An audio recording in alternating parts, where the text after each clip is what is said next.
I wanted to thank everybody to being here, and I especially wanted to thank our contributor and guests, some very impactful leader in our industry, and today being International Women's Day, I really wanted to connect everyone. And I'm very happy to already see that some of you already started to chat.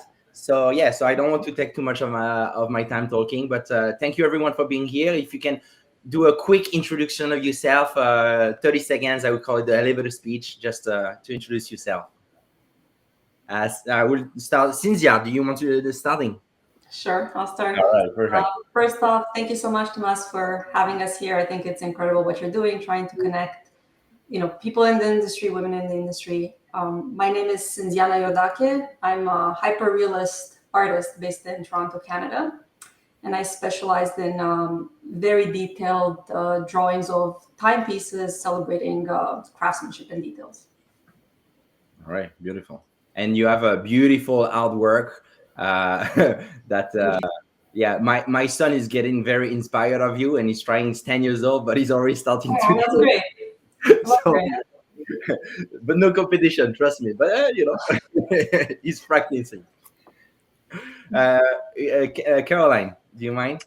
So I'm Caroline Ziraxede now. When I was in the watch business, I was Caroline Feve, my maiden name. I was 28 years in the watch industry, mainly at Swatch Group US. I was CEO of Swatch Group US Canada and the Caribbean.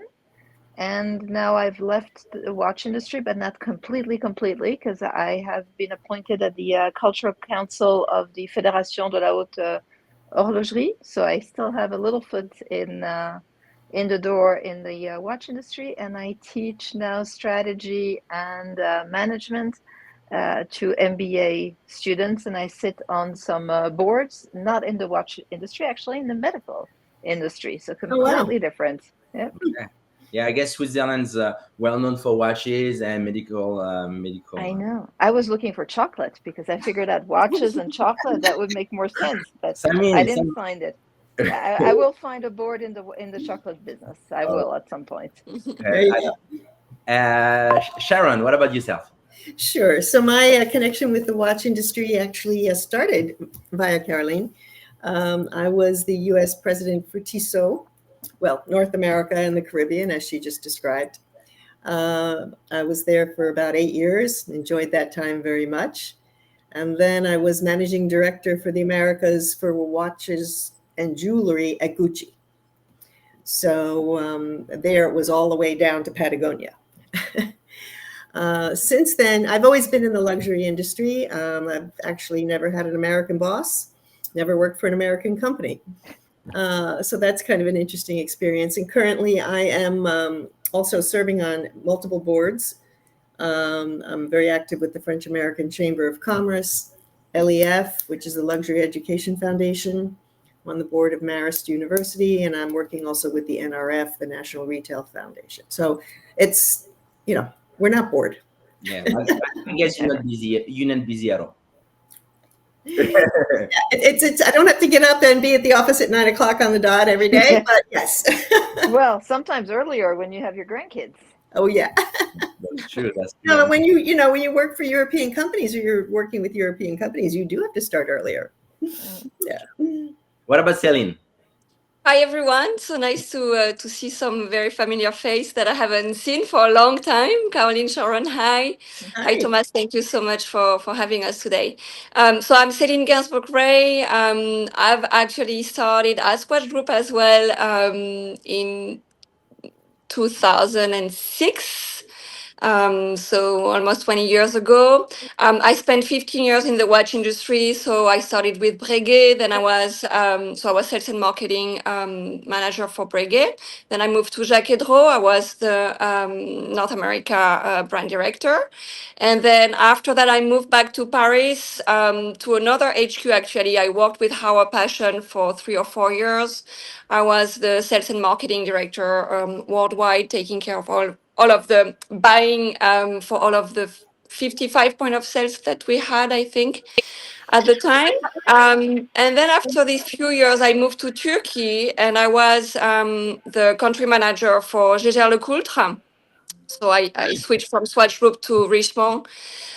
Worked there for 3 years. So I was managing Turkey, Greece, Cyprus, and Israel. Very, very fascinating territories. Learn a lot. And I left the watch industry in 2018, so 7 years ago. Since then, I launched my own consulting agency. I was working with emerging brands, mainly brands that always had something to do with artisanal craftsmanship, so with some jewelry brands, leather brands, etc., taking care of their branding strategy. And in the last 2 years, I think my passion has shifted to art, actually. So now I work for an art agency. We are based in Paris, although I'm based in Washington, D.C., and I'm in charge of partnership between artists, contemporary artists, and luxury brands. So I Oh, still wow. have a foot. I've always had a foot in the luxury industry, and actually my ambition is to find some also watch brands that we can partner with emerging artists. That would be great. Hopefully somebody is watching right now and they can reach Yes, out to you. exactly. I on the article and on the different social media, I put the LinkedIn from everybody that I contributed. So it's all about connecting. So we never know. That's how you Yeah, start, we right? never know exactly. Yeah. That's how you start. So yeah, and quick intro for myself. So Thomas, I was with Hamilton Watches for 12 years. I was very lucky and blessed to be welcome in the industry through Caroline's time when she was the country manager for North America, so Canada, US, and I love every moment and every second of each day. But then I had some personal challenges, and in our life, and obviously everybody had the whole COVID hit. And so when COVID hit, I decided to go back to school. I did a master in business, and during my first year, I studied our industry. I really wanted to go deep into the numbers, understanding retailers, brands, and also end consumer. And after 1 year of doing that, I decided, you know what, I'm 39 years old. I had some challenges that happened. For example, one of the challenges that I love to communicate now that is in the past is we had to go through IVF with my wife, and miraculously our daughter happened naturally after 5 years of trying. So when something hit like that, you're like, oh wow, now I can achieve anything in life. And so that's why I decided to go back to school. That's why I decided to throw the dice and launch my business. And basically, the idea of my business is just connecting people, connecting brands on the B2B level, and connecting people with aficionados on the B2C level, and just exploring opportunities to connect, chat, learn from each other. Something that you will maybe hear me often say is that I don't consider myself, even though I'm in the industry for a long time, and obviously a lot of you have been in the industry for longer, I don't consider myself as expert, because I always believe that every day there's something that you can learn, and there's always somebody that know more about a specific topic. And so for me, it's just my love is to connect people. That's why we're here, and and I'm taking and by the way, happy International Women's Day, everyone. But I'm taking this opportunity to just connect with everybody that I knew in the past and that I didn't know. That it's a pleasure to meet. So that's a little bit of myself. So coming back on that, and obviously I had a little bit of question, and it's again an open conversation, and feel free. And I obviously realized that since Yana, you obviously have a little bit of a different approach, because you draw, you're an artist, but all the questions are not just jewelry, watches industry. It's life in general, and leadership, and any industry. So feel free to answer. So one question, my first question that I had is reading about the article and reading about all the answers from everybody.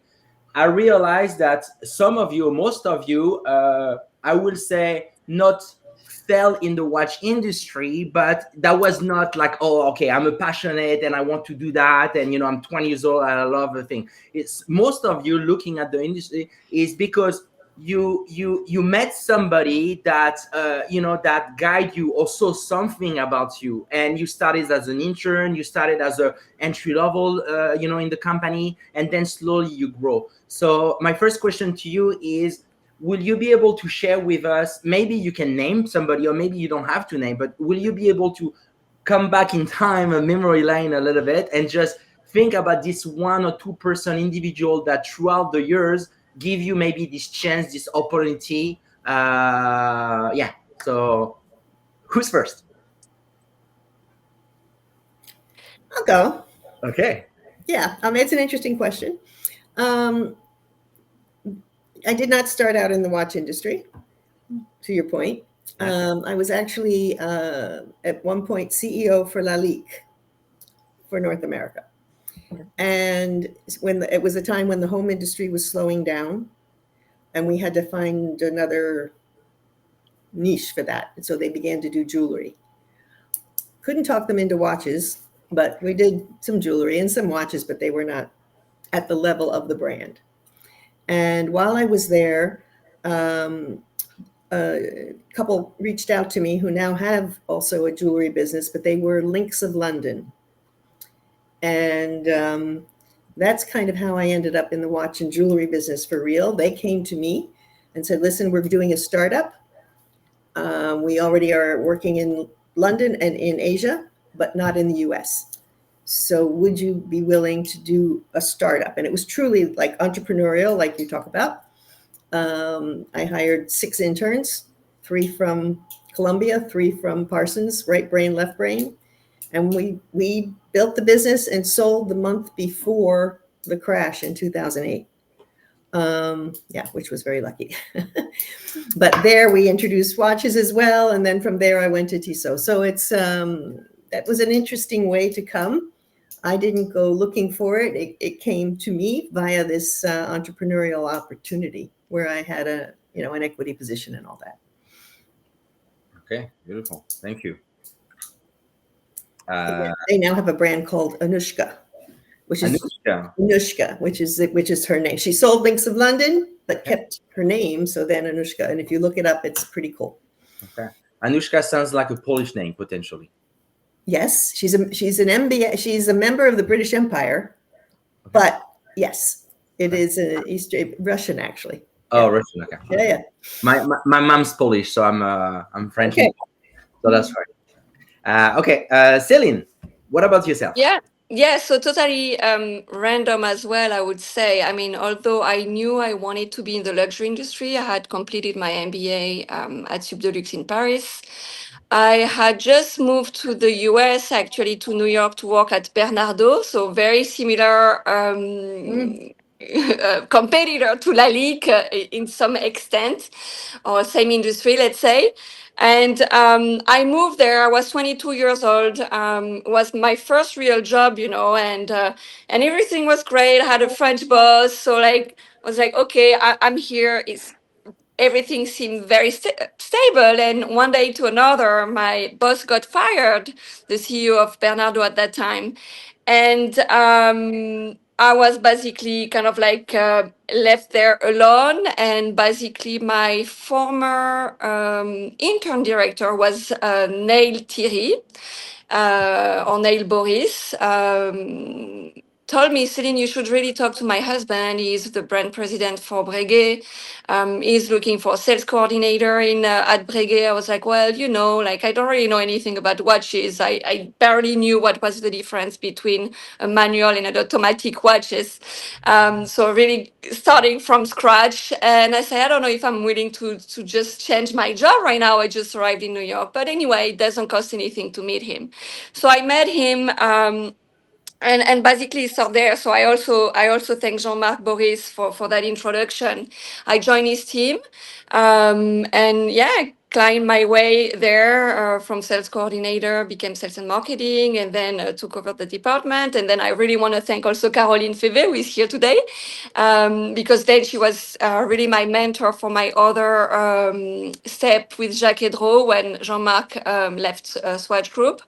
So really enjoyed this year working at Swatch Group. I spent 10 years at Swatch Group, and I think the best memories I have from the watch industry are with Swatch Group, really. Okay, all right. So you mentioned Caroline, so I guess we can go to Caroline. Sure. So my experience is a little bit different because I wanted to work in finance. I was convinced that I was going to work in finance and do mergers and acquisition. I was really good with numbers and I enjoyed it. All my professors were behind me. I interviewed with many banks, got many offers, but I hated every single minute, not every single hour, every single minute of every interview. People were arrogant. They only wanted to talk to me about how much money they made and how much more money they made than somebody else. It was horrible. So I spoke to my dad, and my dad said, "But remember, you did an internship at Swatch in Switzerland, and they wanted to hire you at some point, but you didn't want to." And I was like, "Yeah, that's true." And he said, "And you loved it. Every day you loved it." Like I was working extra hours all the time because I loved the projects. So I reached out to them again and I said, "Hey, do you still want to hire me, but in the US?" And they said, "Yeah, sure. We'll have a job for you." And they offered me either Hamilton or Omega. To everybody's surprise, I took Hamilton because Yes. the Omega job sounded really boring. It was something, I don't know what it was, but it sounded boring. So I wanted to be in Hamilton. It was international. It was the headquarters at the time. So I worked at the Hamilton headquarters, where I became at one point VP sales of Hamilton. Then I moved to Rado in the US, and then I took over Swatch Group US. But one thing I'd like to mention about how people come in the industry, one of my frustration was that everybody always thought that you had to hire somebody who already knew all the retailers, all the brands, and so on. And I think that in my tenure, I did barely hired anybody from another watch brand. Like Sharon, no offense to Lynx, but I didn't really Yeah. consider that as a Oh, it wasn't like a watch big brand. watch No. brand. And Yeah. I remember when I hired, for example, Sharon, the big question from Switzerland was, does she really know watches? I said, it doesn't matter. Even if she's not a specialist on watches, she knows retail, she knows X, she knows Y. That's the most important thing. And I think that our industry has always had this kind of incestuous relationship between brands. It's like we want to hire salespeople from that brand.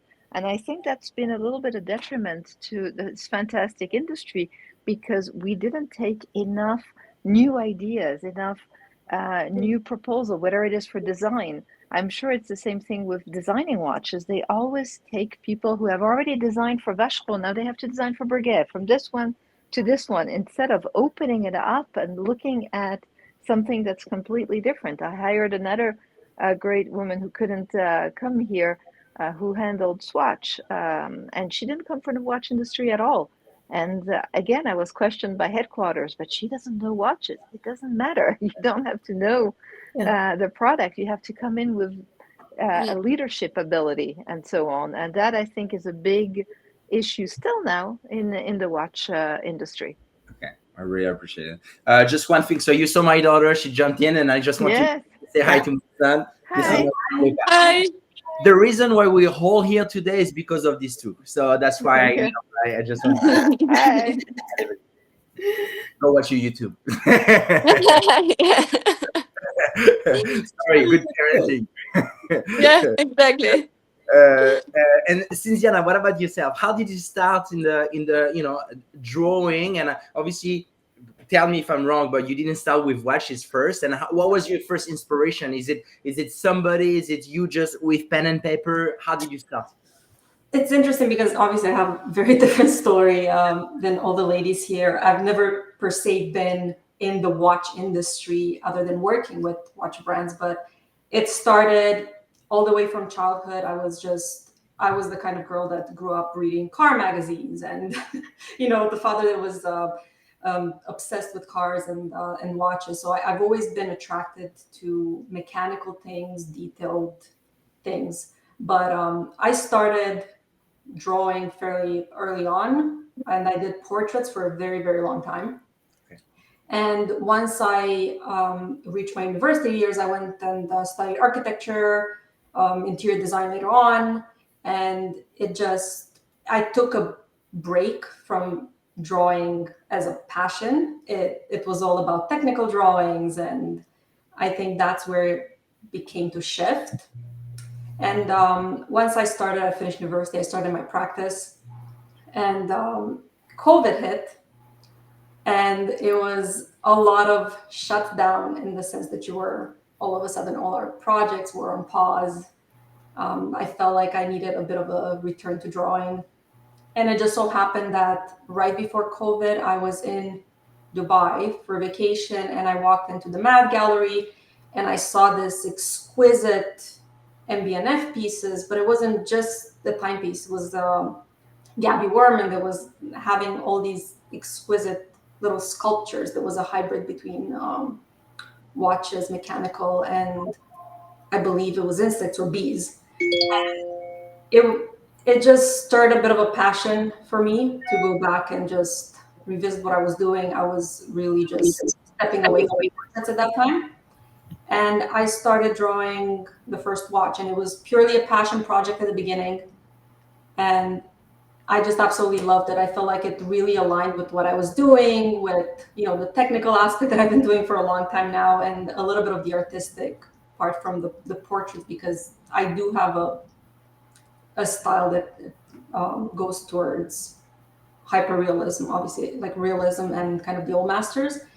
And to go back and thank some of the people, it was the very first person that really immersed me into the watch industry was Angelo Sata. He was is with IWC on the North American region, I believe, and we worked on a few projects together and collaborating on that. And it was a very different experience, because before I was working with directly with collectors only, so it was very personal pieces. These were pieces that were more in tune with brands and kind of their goals, and that was very eye-opening for me for the industry. I'd forever be grateful for kind of those opportunities introducing me into that world.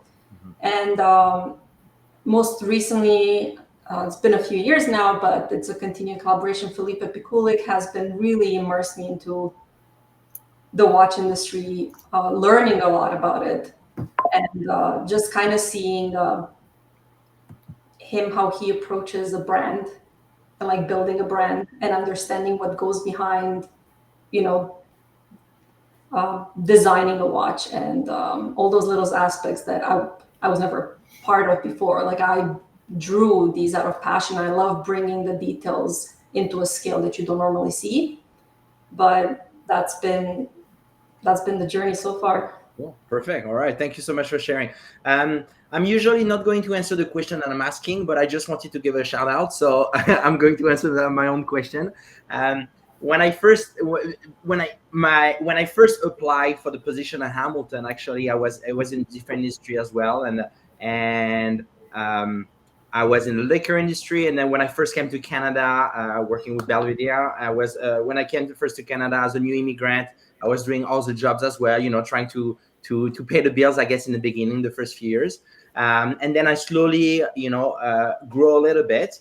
And then I remember when I applied for the Hamilton position, which is the sales national position that I first got. When I first applied, I applied with a resume and I sent the information. And after 2 weeks, I didn't hear anything. And then after, I saw that the same company had another position, which was the coordinator position, so a little bit more junior. Even though I always like to say that during my time at Swatch Group, when I was the salesperson, the manager person, or the brand person, the actually sales coordinator was, I called the brain of the brand and the skeleton of the brand, because without them, I couldn't do anything, and nobody, I believe, can do anything without their team. So that's what I want to say. But the person that I wanted to give a quick shout out is that what I did is I hired somebody to redo my resume, and I applied for the coordination position. And then sure enough, the next day, the HR person at Swatch Group, and I will give her a name, Nina Lee, which is in the industry. And I'm sure Caroline remember Nina because she's an amazing individual. She called me and she's like, "Hey, Thomas, I love your resume." And we talk. But I believe with your experience that you have, you might be qualified for the other position. And I was like, "Oh, did you not receive my resume?" And so she's like, "Please, I need to close this opening, but send your resume updated for the sales position, and then come to the office and we'll chat." And I just wanted to give a shout out, because if she didn't give me this opportunity and to read my personality, I guess I would never be here talking to you. So it's really something that was very important for me to tell. And also, as I mentioned earlier, a little thank you as well to Caroline. She obviously gave the opportunity for a lot of people here on this call and others. I like to hire people who don't come from the industry, as you've noticed. Yeah, People who clearly. stay. And I have to say, one thing is, people who I hire tend to stay. I Yes. don't know, Sharon, you remember. Oh, I never do. hired somebody who stayed just 1 year or two. Yeah. Sometimes it took me a long time to fill a position. Before I found Sharon, it took me a long time. I think my HR was starting to bang her head against the walls because after 12 or 15 interviews, I was like, nope, no, I don't want that. And I think it's all really about, true. Yeah. it's about hiring the right people in the industry. You know, people often ask me, oh, did you push a lot of women, more women? I always said no. I mean, I'll give a chance to everyone, but I would have hired men or women, whoever was the most adequate to the position. And as I like to say, I always hired by what I call the fit. If the person fit, a lot of things you can learn, but the fit you cannot change. If it doesn't fit, it's a big issue. But I'm really sorry that I have to leave. It's a really great discussion. But as I mentioned earlier, I'm in an architect's office and they're making signs that they need the room. So I have all the fancy things to choose here, and I think they need to come in and use this. But I'll catch up with most of you another time. That'll be great. So sorry again, I have to run out. But no bye. problem. I apologize. I have a few more questions, but Bye, it's okay. Caroline. Yeah, you I will can try continue. to. Bye.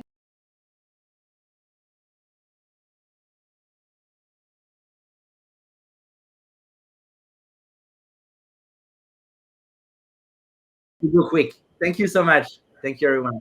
So, ladies, if you have 5 more minutes, 10 more minutes, okay, perfect. So I just had a quick question because obviously you guys were in the industry and then you're no longer in the industry, and I just wanted to see a little bit of if there is anything that is similar with what you do now compared to what you did before, and is there anything that you're missing or that you're learning? You know, sometimes when you are in a room of people and they are from different industries, you can take ideas from this person and say, oh, I love that, and I never heard that from my industry. Why don't I do it? So basically, is there anything that inspire you in the journey that you do now, or that that you learn now that you didn't see before? Or I know it's a little bit different Yeah, question. maybe I'll jump in on that one. I think for me there is a common thread to everything that I've done, which is the artisanal part. I think the watch industry comes from an artisanal craftsmanship originally. Some brands made it like an empire and kind of lost a bit of this artisanal side, but I think the core value of the watch industry is there. Today, so I Oh, Yeah, that's what happened to me. oh, sorry, I had a phone. Can you hear me? yes, Philippe. Perfect. Oh, I'm stuck. Can you hear me? Yes. Mm-hmm. Yes, Yeah, Philippe. okay. Sorry, I got a phone call incoming.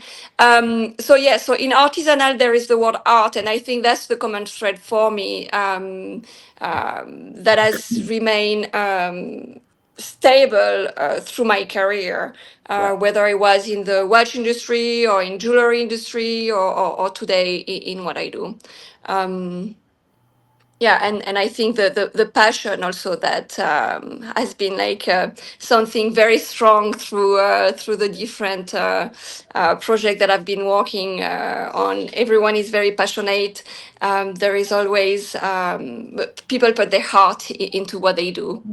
Yeah. I think the passion is what really. I can't hear you anymore, so I'm You don't hear completely. me? Oh, okay. But we hear you. Okay. So I don't know. But yeah, I mentioned the passion is definitely something that. Oh, okay. She might come back. That really inspired people, right?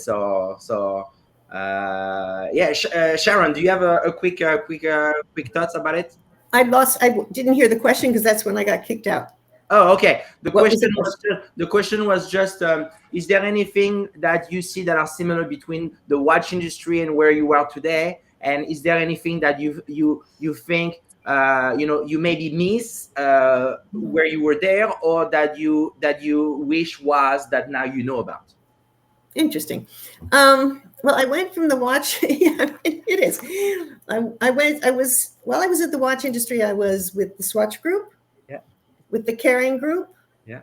and then also Richemont.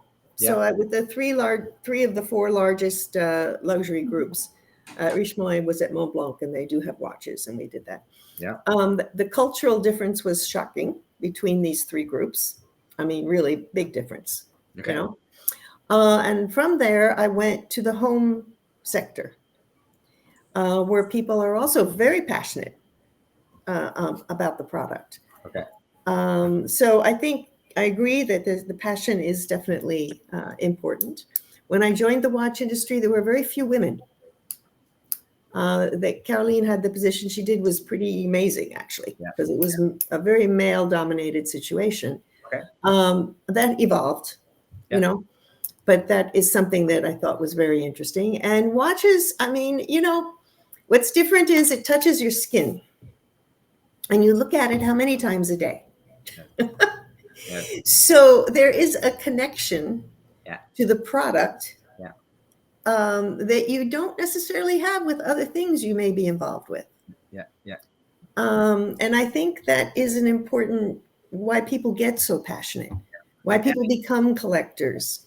Anything that touches your skin all day long and you look at it every 20 minutes or whatever is of interest. I totally get it, and I'm coming back on your comment. Is a lot of people ask me, are you passionate about watches? Are you, you know, you've been in the industry for 15 years or 16 years or whatever it is? And I always say, for me, it's not the actual product, so the object. For me, it's the story behind. The story behind of when I purchased it or when I got it as a gift, my wedding day, the day that my son was born, and I have his watch when he's going to turn 18 that I never wear. Or, there's things like that. Is that, but or also the story of the people behind. Like here, we're talking about, us individual, but also, the watchmakers, the designers, how did an idea come up? This is what really I'm passionate about. And so that's exactly what he said. And I was very pleased when I read your comments and questions. And Sharon, we don't have, but please, I can send you the question, and I would love for you to contribute if you can. Because it's the ongoing piece. It's not because today is International Women's Day that is published and that's it. For me, if you or somebody else that want to share with the world their thoughts about the question that I'm asking, I would love that. That's the whole idea. And so that's why. So I was very, very pleased to see that everybody that commented, they all mentioned. For me, it's really a time machine. It's a way to stop time. And even in the morning, I like my connection of joining, taking an automatic watch and rewinding and just taking 30 seconds of my day early in the morning before the craziness of my kids running around, getting ready for school and all that. And just like have this connection and like, okay, this is the watch that my dad gave me. Or this is whatever it is, I love that. I love that. I think Patek Philippe had the best line ever, that you never really own a watch. You just take care of it for the next generation. Yeah, exactly. To me, of all the advertising in the entire industry, that one. They nailed it. Yeah. Right? Yeah. Absolutely. Yeah. I think to Sharon's point with the male dominance in the industry, I think that's also why people are so passionate about it. Also, is because originally it was a very male-dominated industry, and this is the only piece of jewelry, I would say, that a man can really brag about. I mean, women, we have handbag, we have earrings, we have necklaces, we have so many other things that we can cherish, we can pass along to our daughters, or like we have a story to hold from that piece. But I think the watch is the most universal piece for men and women, unisex, that we can both share a story. And I think that's contributing to this charisma that the watch industry is holding. To her point, I have an admission, a confession. Yeah. Having come from the watch industry, when you sit down at a conference table, or you go to dinner with someone, like as she just said, for men, the only accessory really is that, and their belt maybe, and their shoes, but yeah. And I would always look around and see what watch they wore. Right. And you get to be a little prejudiced because of that. Mhm. And I'm guilty of that to this day. You know, you meet someone and I find myself looking to see what watch he wears. Yeah. Yeah.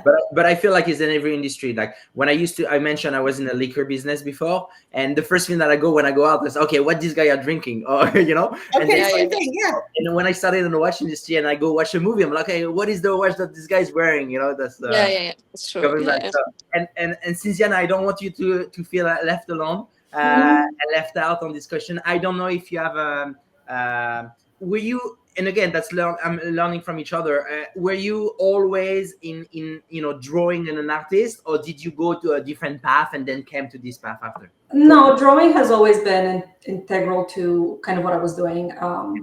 I still have an interior design practice here, so I do feel I agree with the ladies when they're saying that the passion does come true, and it's usually about the story. And it's funny you mentioned, because in my interior design practice we have a tagline, and it's "Let it unfold," and it's always been kind of talking about that personal connection that you have with your home, with your space. And I feel like that also applies to the watch industry as well, because the majority of drawings that I've done and talking to collectors and all the pieces that I have drawn over the years, it's never been about, yes, I absolutely love this piece because of all the mechanical aspects of it and the craftsmanship. It has always come with a personal story, and it has always been connected to a personal event. Is that I've done drawings of pieces that reminded people of wedding anniversaries, of their engagement, of a birth of a son, and it's always been connected to that personal connection that we have with the piece.